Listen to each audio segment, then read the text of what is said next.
Oh, welcome to Hey Boomer, the show where we believe we are never too old to set another goal or dream a new dream.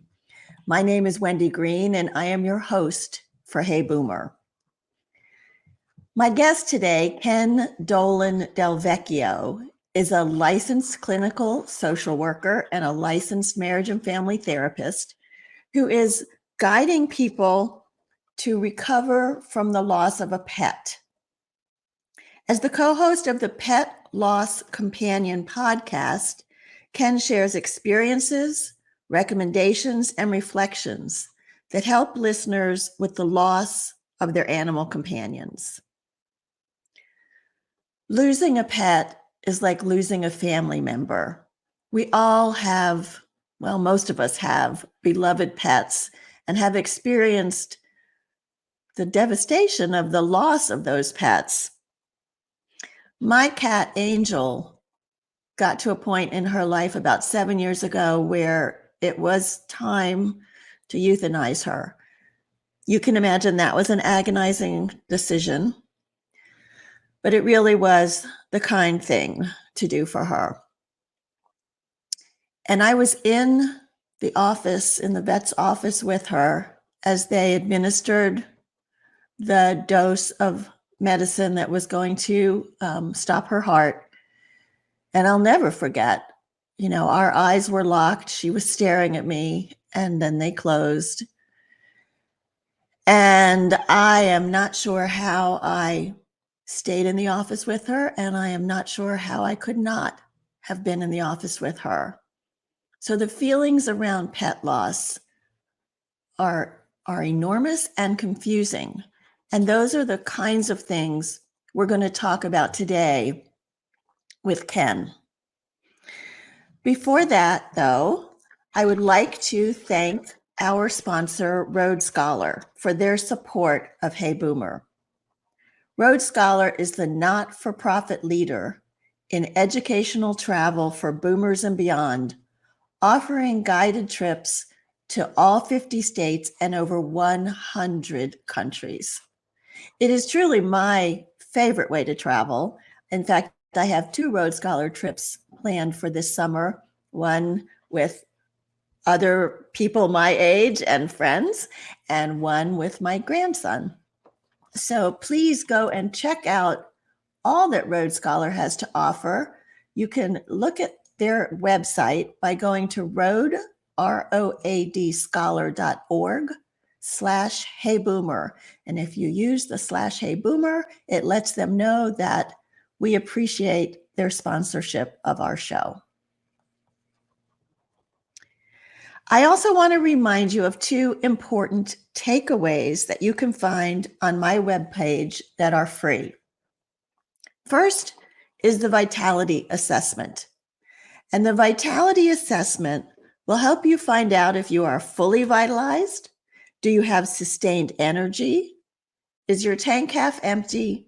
Or is it time to really take stock of your life and make some changes? You can download the vitality assessment for free on the homepage at heyboomer.biz, B-I-Z. And the other thing that is totally free is a 20 to 30 minute complimentary coaching session with me, where we can talk about where you are, where you want to be, and how you might get there. You can sign up for a time that's available by going to heyboomer.biz/coaching, and you can schedule a time. I look forward to talking to you about what's next in your life. So as I mentioned, Ken Dolan-Del Vecchio is a licensed clinical social worker and a licensed marriage and family therapist. He has found a calling working with people grieving the loss of their beloved pets. Ken has written a book called The Pet Loss Companion, which you can find on Amazon, and he has created a podcast with another therapist called the Pet Loss Companion Podcast, where they answer listeners' questions about dealing with loss and the aging of their pets. Ken is a lifelong animal companion enthusiast, having shared his home with dogs, cats, chickens, rabbits, cockatiels, finches, chinchillas, guinea pigs, turtles, mice, one horse, and one very special rat named Nero, who sat on Ken's shoulder eating peanuts while Ken studied late in the evening in college. He is also an award-winning leader and keynote speaker in the field of workplace mental health. And I am looking forward to the conversation with Ken today. Hi there. Hey, Wendy, how are you? Nice to be with you. I'm so glad to have you back. You were with us, a couple of years ago now, I think. Yeah. Talk about parenting with my parenting book. Right. So welcome back. So let's start with this whole, how did you get into working with people grieving with pets and then writing the Pet Loss Companion? Well, quite a long time ago now, 2000, I believe, I was asked by my friend and colleague, Nancy Saxton Lopez. Nancy and I worked together in a psychiatric hospital in New Jersey. And she worked in the emergency ward, and I worked in the inpatient and outpatient program. And she was already running a pet loss support group at a local nonprofit. And the person who ran the group opposite her, so she would do it on the first Tuesday of the month, and then this other person would do it on the third Tuesday of the month. That person left, and she invited me to facilitate that session. And so that's when I started, and I did that all the way through 2012. And I've recently started, about a year and a few months ago, started doing it for a local animal shelter, Dakin Humane Shelter here in Massachusetts. So I've been doing this for about 14 years, I guess. And Nancy had been doing it for about 30 years. Wow. And toward the end of my time in New Jersey, I said, there's so many lessons that people have shared with us about the experience of loss and the experience of healing, and so many themes that it would make sense to compile them into a book. And so that's what the Pet Loss Companion is. It's really all about what we learned through the experience of facilitating those groups. And it's an opportunity to give that back to people who are new to the experience of loss. And then when we got a hold of this technology, the same tech, actually, you were the one who taught me about StreamYard and Anchor. We started doing this program once a week, where a lot of the time we read letters from people who have written to us about their loss, and we'll give them some thoughts on what they're going through.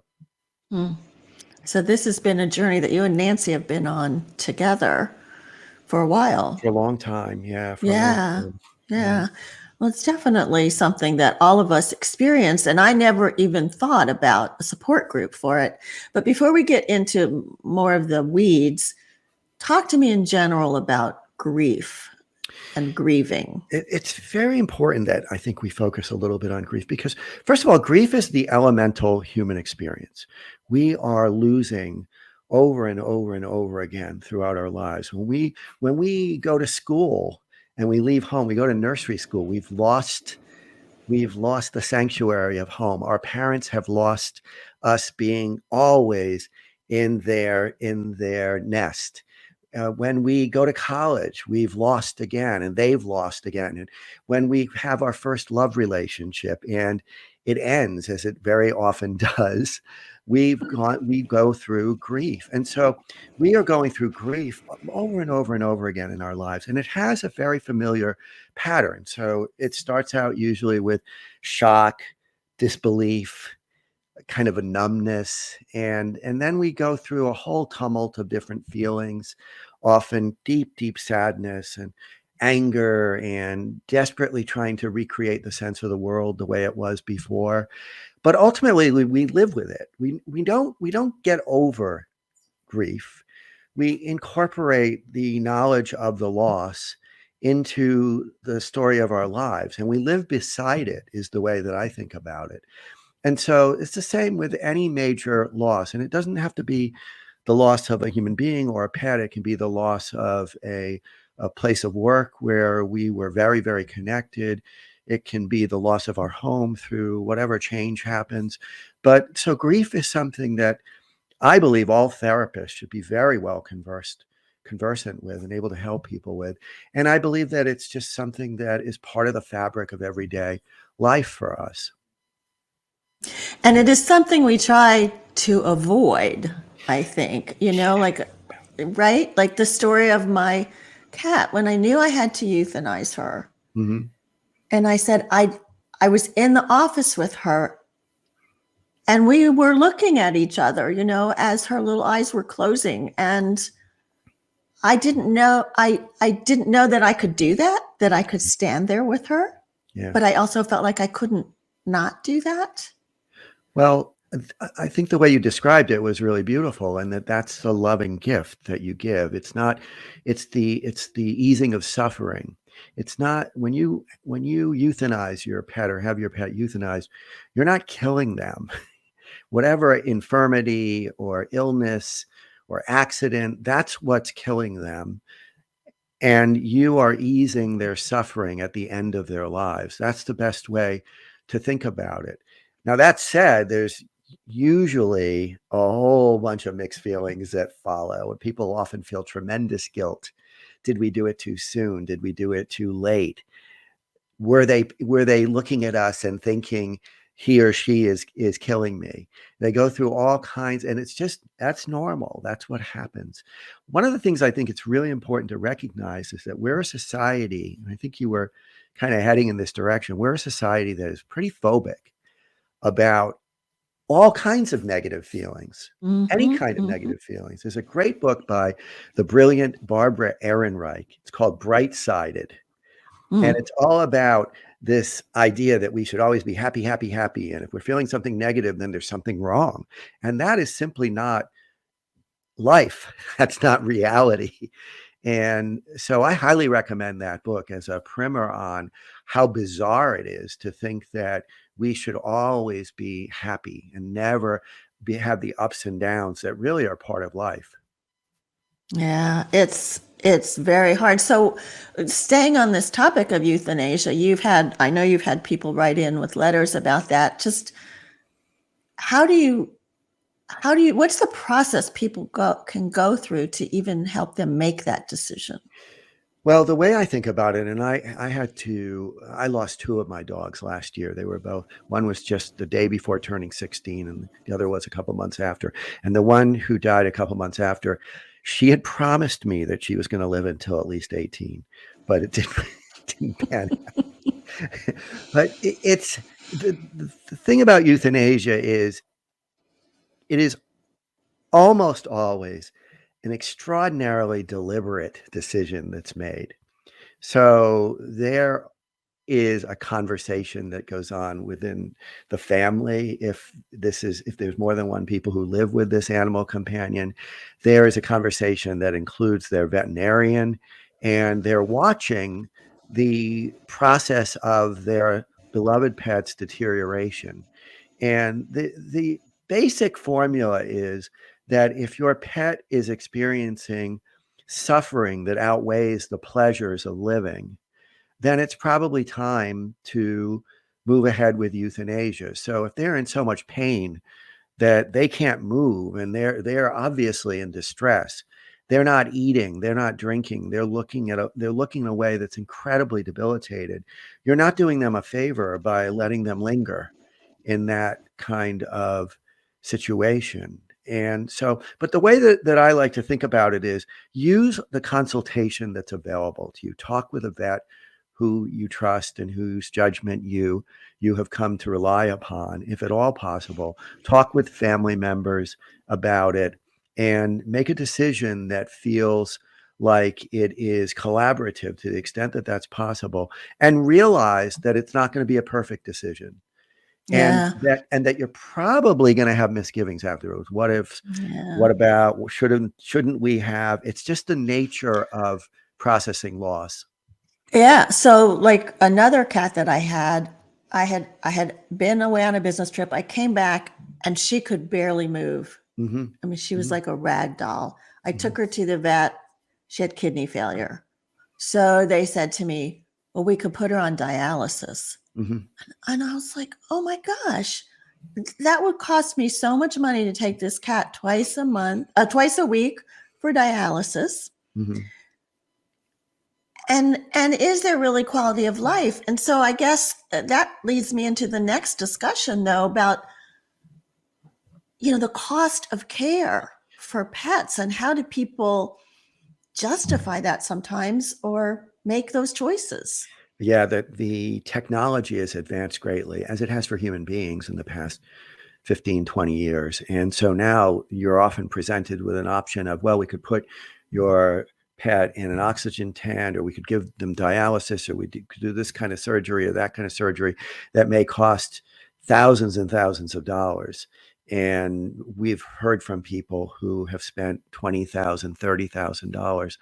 And what we tend to recommend is it's a good idea to have a sense of the limit that you Mm, can afford, and to have that well ahead of the need to make that kind of decision. So if you can have a figure of 4,000 or 5,000 or 1,000 or whatever your household may be able to sustain, that may be a very helpful reference point when and if that time comes. And also, again, talking with your vet, because we just recently read an article about what's called futile care, which hmm. is giving all these kinds of interventions, medical interventions, when it's clear that your pet is going to die pretty soon anyway. That's different than palliative care. Palliative care is to ease suffering. It's Hmm. painkillers. Right. It's to help the animal to feel as comfortable as possible in the last period of their lives, rather than futile care. And so, it's just very important also to listen to your vet. Like when my dog Abigail, who died in August of the year before last, actually at this point, she was in great distress. I mean, she was actually dying, because afterwards we raced her to an emergency vet, and she just started dying in the car, and we took her back, and she Oh. died at the vet's where we were at. But I remember asking our vet, who I've known for a long time, what would you do if this were your dog? And she said, well, that's hard to answer because you love her, but I don't see her improving. So her clinical status is that she's probably going to die. But if you race her to this emergency service 20 minutes away, they will be able to put her in an oxygen tent. She may revive and continue for a little bit. So we did that in our great Hmm. distress. It didn't work. We came back, actually. But Yeah. it's good to have somebody who can ask that question too. Like, what would you do if this were your animal friend? Yeah. It's so hard. And the grief that we experience when we lose a pet can be very confusing. I know that when I had to put Angel down, it took me months, Ken, Hmm. months. Hmm. And I Hmm. kept saying to myself, this is ridiculous. Yeah. This is a cat. This is not your parent. This is not your sibling. This is not your child. Why are Yeah. you not getting over this? Yeah. Well, it's so important to be gentle with ourselves and not to layer judgment on top of an already very distressing experience. And this, I think, goes back to the question of our society and its ability to teach us about what's normal. Of course, we're going to grieve when we have any significant loss. And it's also important to realize that every loss is unique. And when it comes to pets, we hear over and over and over again, I'm experiencing this as being more difficult than the loss of my parent, or the loss of my sibling, or the loss of my best human friend. And what we've come to understand is that pets live in our homes. We take care of them in a way that is uniquely intimate. We are Mhm. touching them all the time. We have to pay attention to be aware of how they're doing. We feed them, we take them out to go to the bathroom, or we clean up after them. And we are communicating with them in a way that goes beyond words. So it's almost like, the way that I think about it, it's very similar to the way I would care for my infant son before he Mhm. could speak, Mhm. because our pets never learn to speak. And we Right. learn to communicate, we learn to intuit a lot. Like, you can almost feel like you're speaking to them because we get so close. They are the first living being to greet us in the morning. They're generally very happy to see us then, and they're happy to see us when we come home from work. It's a very uncomplicated kind of love. And Mhm. so when we lose them, we lose this huge chunk of our lives, of our daily lives, and we lose a relationship that is so close and so much a part of our heart that it often feels so much more pressing than even the loss of a beloved human family member. And there's also that rhetoric that's in the society. It's less so these days, but what you said, it was only a cat. I mean, how many times have people lost a cat or a dog or a parrot or a guinea pig? And somebody, and we hear this in both the support group that I facilitate and from people who write to us for the podcast. People who they thought were very close to them will say things like, "Oh my God, you've got 3 cats and one of them died. Like, what's the big deal? It's Right. just a cat." Or Right. it's like all of this stuff that you wouldn't expect from somebody who has empathy and respect for your experience. And so I believe that goes to this idea that we're not a society where we're used to being empathic with each other in our distress. And so if a person, all you got to do with somebody who's grieving is be with them and be compassionate. You can't fix it, you can't take it away, but you can be a compassionate presence. And yet that's very hard for many people, because Mhm. in order to be close to another person who's in pain, we have to resonate to some extent with their discomfort. And some people just have very little tolerance for that because we're not used Yeah. to it. We're not practiced at it. Yeah. Yeah. And a lot of people don't understand the loss of a pet. They'll be with you if your parent dies Yeah. for a little Yeah. while, for a little Yeah. while. Yeah. Even in that situation, they don't know what to say after a while. So, Yeah. just you don't talk about it to them. Yeah. So, besides just being with somebody, do you have suggestions on what to say to somebody that is I'm more very sorry. consoling? I'm very sorry. I know this hurts tremendously. What you do is you just acknowledge the pain, and you ask if there's anything that you can do. Just as when we lose a human family member, you might go shopping for the person, or you might bring them a glass of water if they're clearly in distress. But really, it's all about just bearing witness and Mhm. being an empathic, compassionate presence who is validating what that person is experiencing. And as you said, it can go on for a very long time or a very short time. Each of us grieve differently. And for some people, it's going to be waves.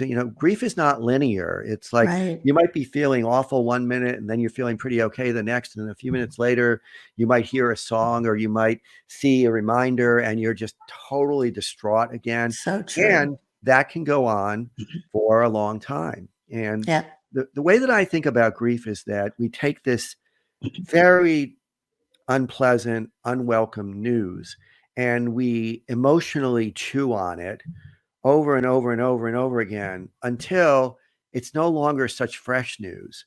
And it can't rile us so much for the most part.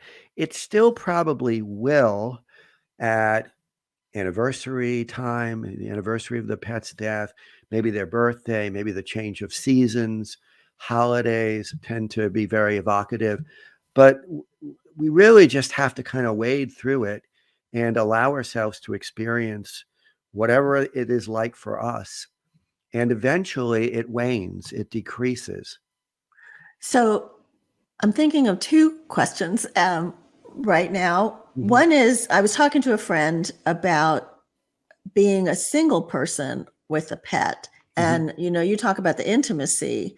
I Mhm. mean, we are bonded, Yes. Yeah. Yeah. right? And the thought of losing her name is Pepper, the thought of losing her is just something I can't even wrap my arms around it at this Right. point. So my question from that statement is, are there things that would help prepare us emotionally? I mean, I guess I felt the same way about the loss of my dad. Like I didn't think I'd ever get over it, but how do you prepare for a loss? Well, first of all, I don't think we ever do get over it, actually. I think we integrate it into our experience. Like I think of both of my parents are gone. They've been gone for quite a long time. I think about them every day. I think about my dogs pretty much every day. And so I think that they're just sort of present with us in a different way. And you can describe that a lot of different ways, depending on what your spirituality is and the way you think about the narrative of your life. But I think that as they grow older, we need to acknowledge that we won't have them forever. And we need to one of the things that I think helps us is to recognize the ephemeral nature of everything. So when I got my new puppy, now it'll be about a year and a half ago, her name is Hildy. I remember she's a little 8-week-old puppy, and I said, 12 years goes by really fast. Mhm. And so I need to hold this little being with as much love and care as I can every day, because probably I'm going to outlive her and I'm going to go through this again. So I think the first thing we do is we cherish them all the time, all the time. And we realize that we're not going to have them forever. And that makes it even sweeter in a way. And if they decline slowly, we let other people who love and respect us know that, that Mhm. this is coming and this Yeah, may be very hard for us. that's a good and idea. and we talk with our pet too about how much we love them. We try not to have any loose ends. We may do Yeah. things like create things that will help us remember them. We take videos, we take pictures, we do the things that will help us hold on to them.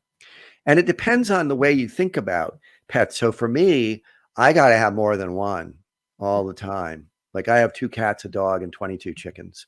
And that does not feel like You live enough. on a farm. That does not feel like enough.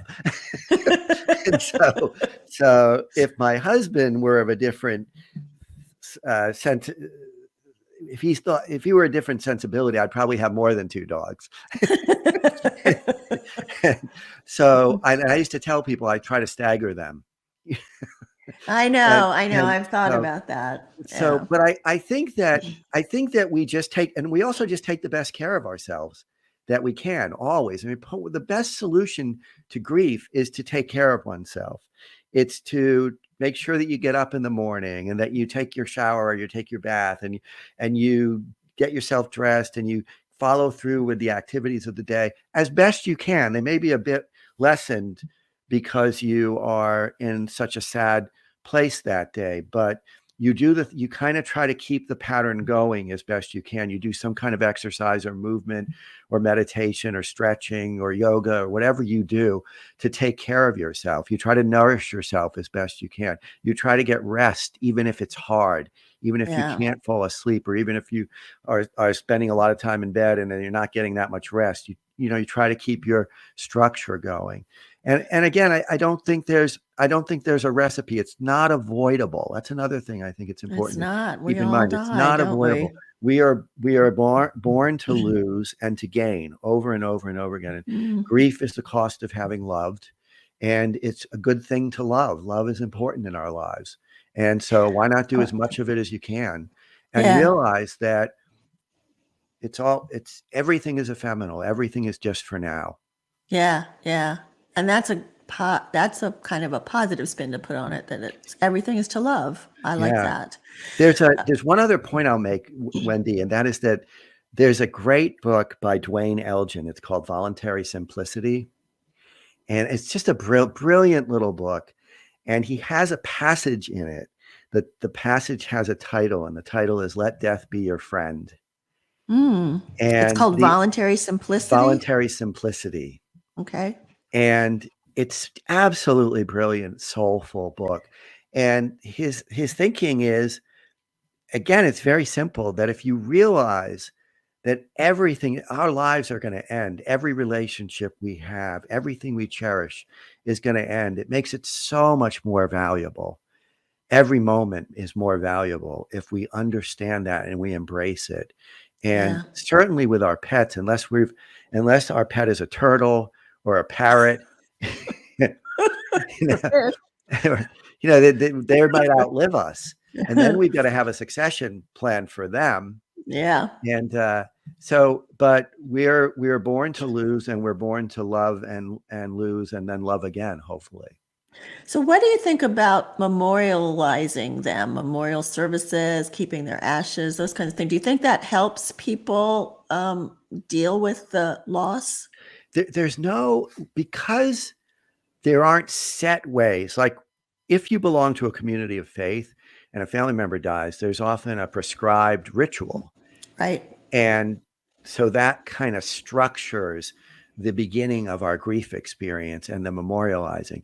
With pets, that's generally not the case.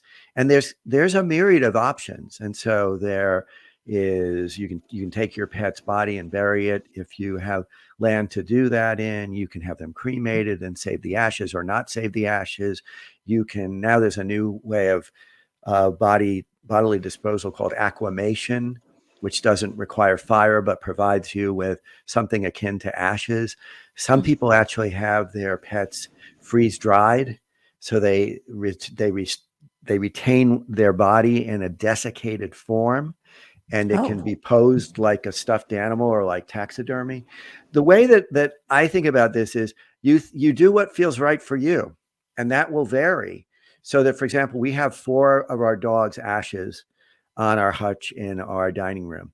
I have cats buried in the yard. I've left cats at other locations where I lived, and rabbits and birds. And so I think you do what feels right. And many people will keep the ashes.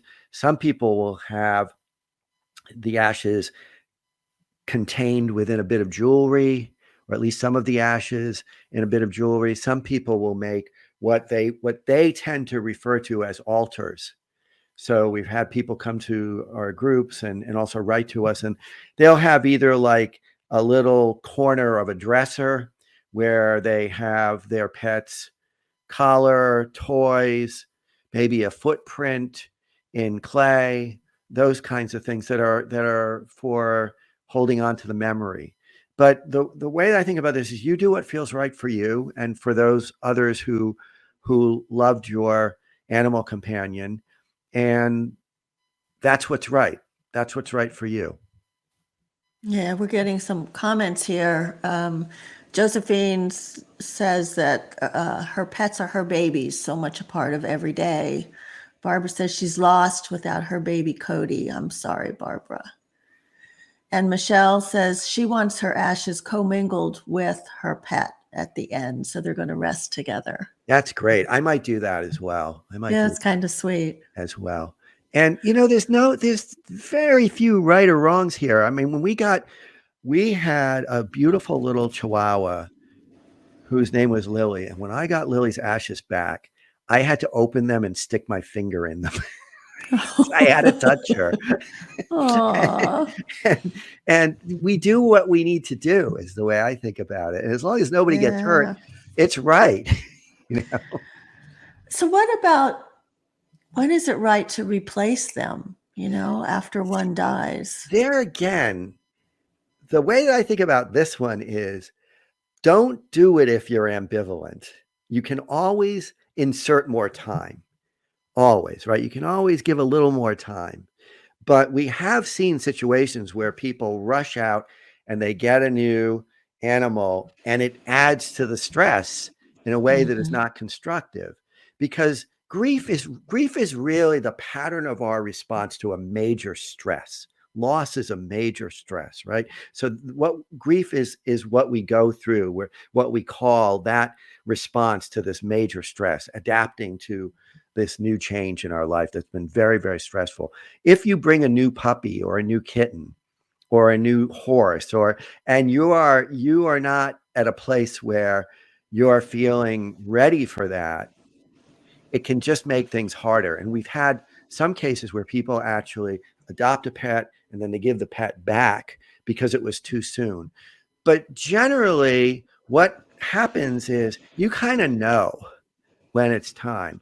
And so if you're not sure, do things like volunteer at an animal shelter and go and socialize the cats or socialize the dogs, take them for walks, be with them and see how it feels. But don't ever assume that if you bring a new pet into your life, it's going to short circuit the grief. It's not going to do that. You're not going to feel like now I don't have to grieve because I've got this new friend. What you're probably going to feel is even more intense grief because the presence of your new animal companion punctuates, emphasizes their difference from the relationship that was lost. Yeah. It's funny how you say you kind of know, with Pepper, I waited, I think it was a year and a half to 2 years after Angel died. And I had my grandkids here and I was looking for something to do. So I was like, well, let's just go to the Humane Society and visit the animals. Right? Let's I'm just not getting visit. another pet. Right. Let's just visit. And that immediately we saw each other, and that was, we knew we had to be together, Pepper and Yep. I. And then they helped me name her, which was even more special. Mm-hmm. So it's funny how we've learned to listen to ourselves. And I think, like you said earlier, being gentle with yourself, learning to listen to yourself. I think these are life lessons that we can get Yeah. from our pets and from grieving. Yeah, grief is a great teacher. It's a great, great teacher. It opens us up in ways that are often able to help us understand our priorities better, to understand who's most important in our lives because of the ways they respond to us at a time of great vulnerability. It allows us to gain wisdom about the truth of the way life operates and how very fleeting it is. All these things are part of the lessons of grief, I think. Well, it's important work that you're doing, and I don't think it's that common to find this kind of support for pet loss. So I appreciate what you're doing. Let's see. She says someone else said, I have 6 dogs, had 6 dogs. The last of my pack is almost 16. He has Cushing's and has lost most of his muscle mass, Mm-hmm. but he still walks with me in the dog park, slow but steady.